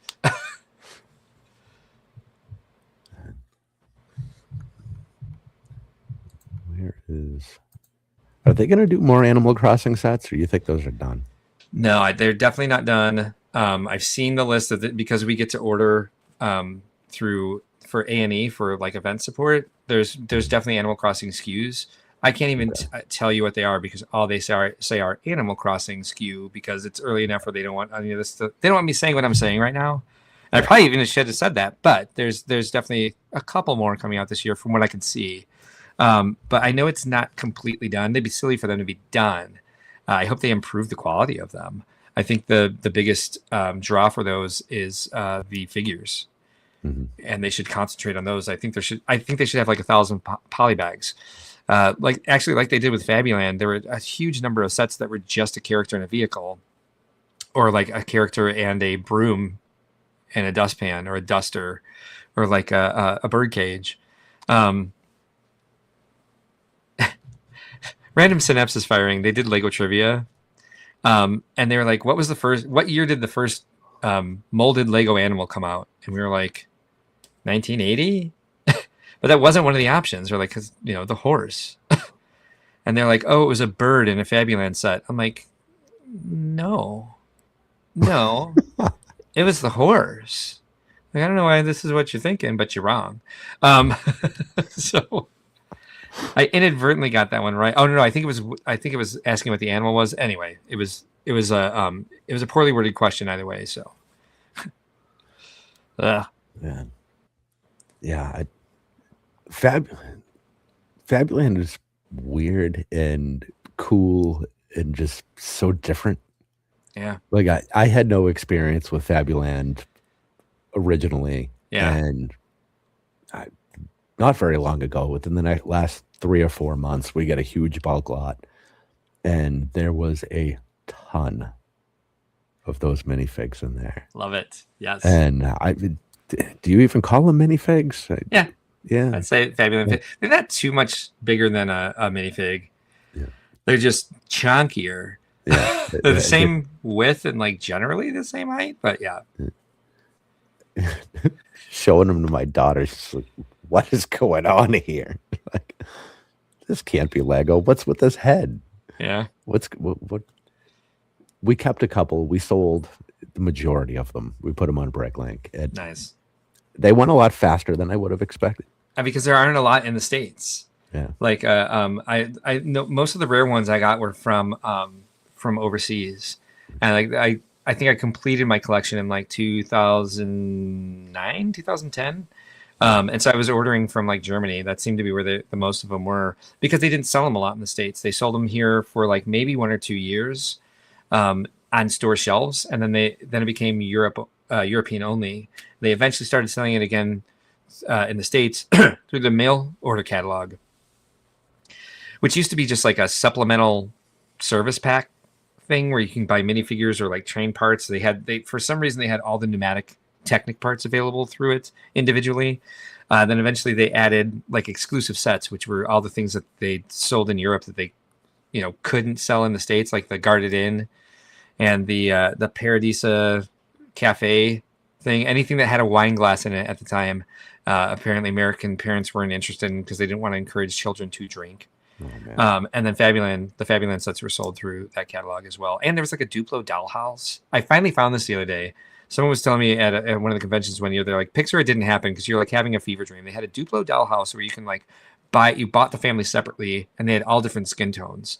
I think live on maybe a year ago now, we were live on Think Outside the Blocks, and we were looking for something and found the different color Duplo families. I was like, I knew it was a real thing. This is actually something that happened. But yeah, they were hard to come by here. I remember being at a Kmart when I was a kid. That was like the first time I saw ones outside of the ones I had gotten for Christmas, and they had just like a giant row of just like they remember had those like basket shelves with like things that they carried a lot of. It was just like basket after basket of different like Fabuland figures with either vehicles or just accessories. I was like, I had no idea they had so many. And there actually weren't all that many. When you look back at the catalog, there were like a few that were just like figures with a couple accessories. But to me, it was just like, there's so many different animals to choose from. And then, of course, I was sad when they stopped selling it in the States. And so we actually wrote Lego a letter and asked them, like, is there any chance this is coming back? Or is there any other way to get it? And they're like, oh, we're actually reintroducing it to the States in the mail order catalog. So they sent us a catalog, and I started ordering those right away. And then I think it went from like 1980 to 1987, I think was the last Lego Fabuland set. That's actually a fairly long run. Yeah. Oh, asking Gemini. I think it says literally in the Brickland catalog, 1979 to 1989. Okay, so I was off by a couple years. So yeah, 10 years. Wow, that's long. Yeah, and they did this thing for a while where they I remember this specifically with the Blacktron and Futron. They sold Blacktron first in the States, and they sold Futron in the European market. And there were some things that you would order, and you'd have the European catalog, and so you'd see this monorail, and you'd be like, "Where can you get this monorail? It's not available anywhere." But it was released the next year in the States, and that's when they introduced Futron to the European markets. I miss the days of catalog shopping. So just having like the big chunking book. Yeah. The JCPenney Christmas catalog. Oh, yeah. And you'd circle what you wanted, and your grandma would buy all of them for you. Yeah. Oh, yeah. Service merchandise had a catalog. Service merchandise. Yes. I was explaining service merchandise to somebody the other day who was just a millennial, but they had never been inside one. I was just like, it was just a showroom with a warehouse above it. So you'd go get what you wanted, and it would come down a conveyor belt. Yep. Yeah, those were different times. Very. Yeah, I miss that. I miss pulling tags for video games. Yeah. Or video rentals. Yep. Green was VHS and the orange was beta. Oh my God, beta. It's one of those short-lived technologies. Like anyone who had one though. Yeah. Oh God. Anyone who had a Beta Max was like, Beta's better. Beta's so much better than VHS. Yeah, for 8 minutes. Yeah, it's crazy. That was... How long did Beta last? It wasn't very long. No idea. I know it was definitely at the beginning. I mean, when did DVD take over in the first place? That DVDs, late 90s, late 90s. Yeah, I think that did start when I was in college? ? Yeah, it would have been, because I think I got the episode 1 on DVD instead of VHS. No, it says it was launched in 1975 and lasted roughly 13 to 15 years. Yeah, I don't know how they define lasted, though. Right. And it was, according to this, though, Betamax was before VHS, like by a year. So that might be why people hung on to it, like the people who were able to like get that technology. Because I remember like the first movies were, if you want to buy a movie, it was like $100 some odd to buy a copy of the movie. So nobody owned movies until Top Gun came out, and they put the Diet Pepsi ad in the previews, and that made it $19.99. And I'm like, oh, I don't know. that was a weird evolution of like home movies aren't affordable. You can rent them, but owning them is only for the rich, unless we throw in an ad. And when we heard that, we thought there was going to be like a commercial break in like the beginning of the movie, but it was like literally the beginning, like it played before the movie, like a movie preview. And I was like, oh, we can certainly put up with that. We have fast forward buttons. Yeah, it was crazy too, because you could rent a movie for, I don't know, whatever it was, $5, $4 or something. And then all you had to do was wait like 2 months, and then you could buy the movie used for $1 more than the cost of a rental. Right. And you get them 3 for $10. Yeah. Oh my God. The DVD and VHS collections were huge. Everybody had the big cases of everything. Oh my God.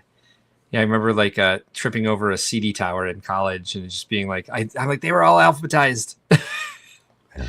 Or like someone broke into my car twice living in Chicago because I had accidentally left my CD case in the car. Yeah, just not having to haul around a bunch of extra stuff. You know, you're going on a road trip, so you got to make sure you bring all your CDs with you, so you can pop them in the CD player. Oh yeah, it was so dangerous. You get the whole binder open in your lap while you're trying to steer with your knee and fumble around. And smoke at the same time. And yeah. But we didn't need a hand for our cell phone back then, so we could use the cell phone hand. We had one extra. Yeah. Yep. Head falls off the cigarette, bumping it off the glass, and now it's in your lap while you're. Oh man, the upholstery's smoldering. Yeah, I set the roof of my car on fire so many times.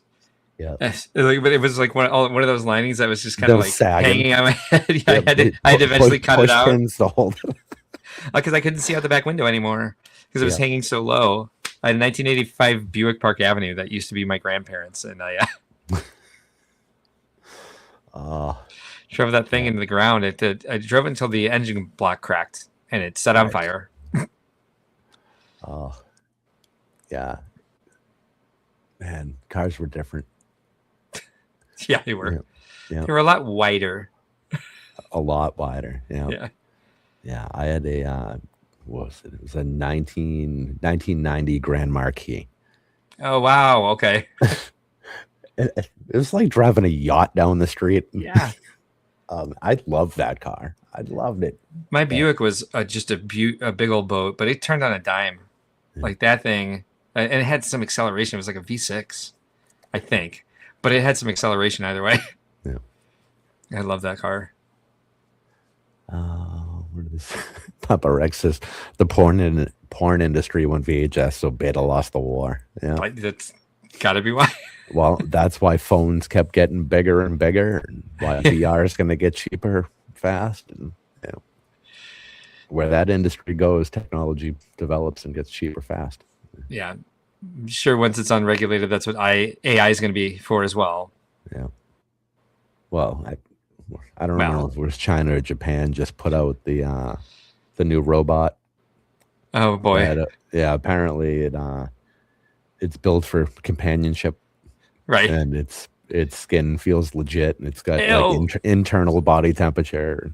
Ew. Yeah, the more I read, the more it was just awful, and it's like I can't even finish this article. Who said that? Yeah. It's like I know where this article is going. I forget what it was. Some ungodly amount of money, of course. For now. Yeah. Sitting there at Costco. Yep. They'll be at Costco. You buy them by the pallet. It's going to be the future army that guns us all down. Yeah. When Skynet becomes self-aware. Yeah, because it's only a matter of time before they have feelings, and then everything goes to hell. Because that is the nature of life. Feelings ruin everything. Yeah, Papa Rex says I can't wait to hear the 911 calls when that goes wrong. Hopefully you're not the one making them. Oh, yeah. Which movie am I thinking of? Was it Under the Skin? Is that the one I'm thinking of? I don't know, but it sounds like sounds like the name of a creepy ass movie. I don't remember if it was that one or the one that I could never pronounce right. The something Ex Machina. Oh no, Ex Machina. Yeah, okay. Is the name?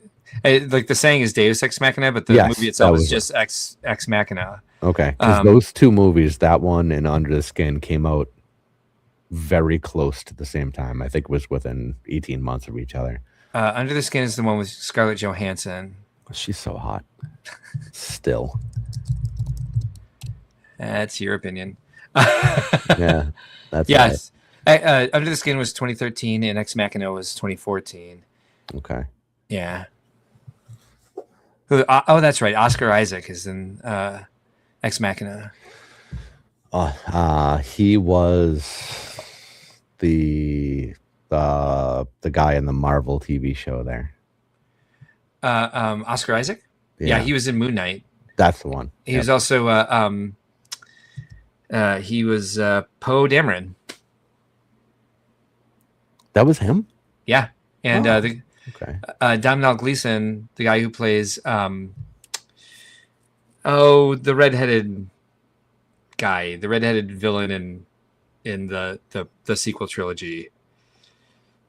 But he's also in Ex Machina. So they're in that movie together, and they're also in the 3 sequel trilogy movies together. Who does he play in stupid Force Awakens? Red-headed villain. Yeah. Is that the same guy? Because he's not even listing that as one of his movies. I'm pretty sure it is. We'll find out. This is definitely important. Is he the same? It looks so much like him. It'd be odd if it wasn't him. Yeah, General Hux. General Hux. Yes, Z Cerberus got me. Yeah, the First Order guy. Yes, JBB. Oh, General him. Hux. Yeah. Okay. Yeah, he's also in Ex Machina. All right, I had to pull up a picture of him. If you're playing 6 Degrees of Kevin Bacon, that's a good cross movie relationship between 2 actors to thread a few together. Man, I haven't seen Kevin Bacon in ages. He was just in something. Not a surprise. What is he in right now?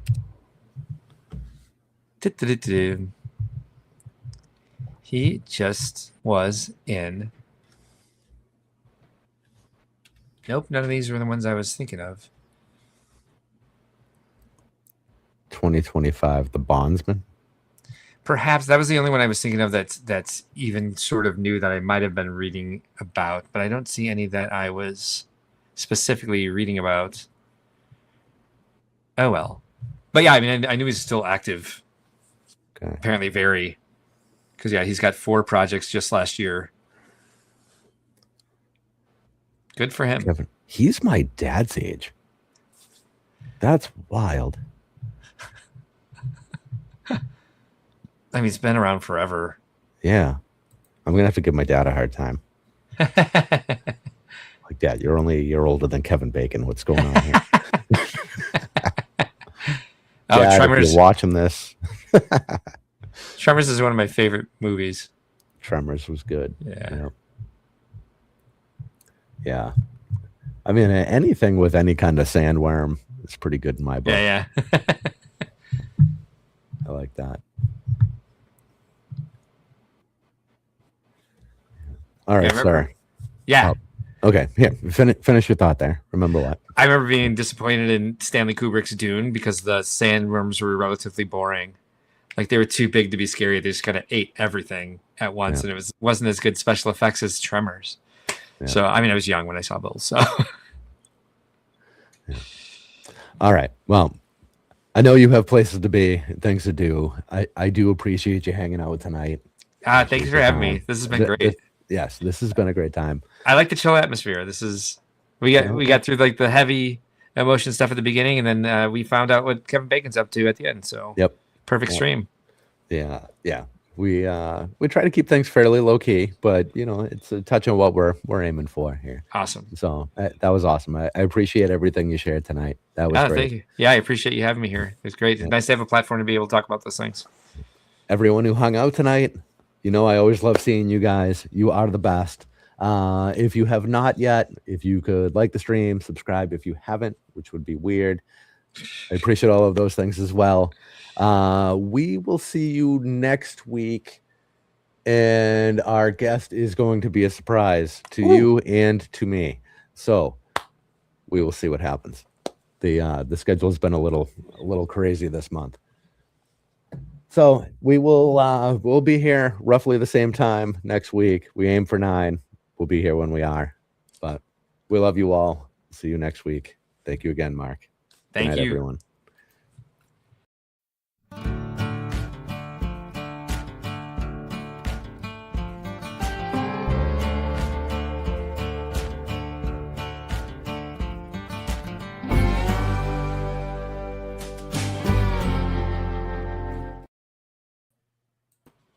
Hi.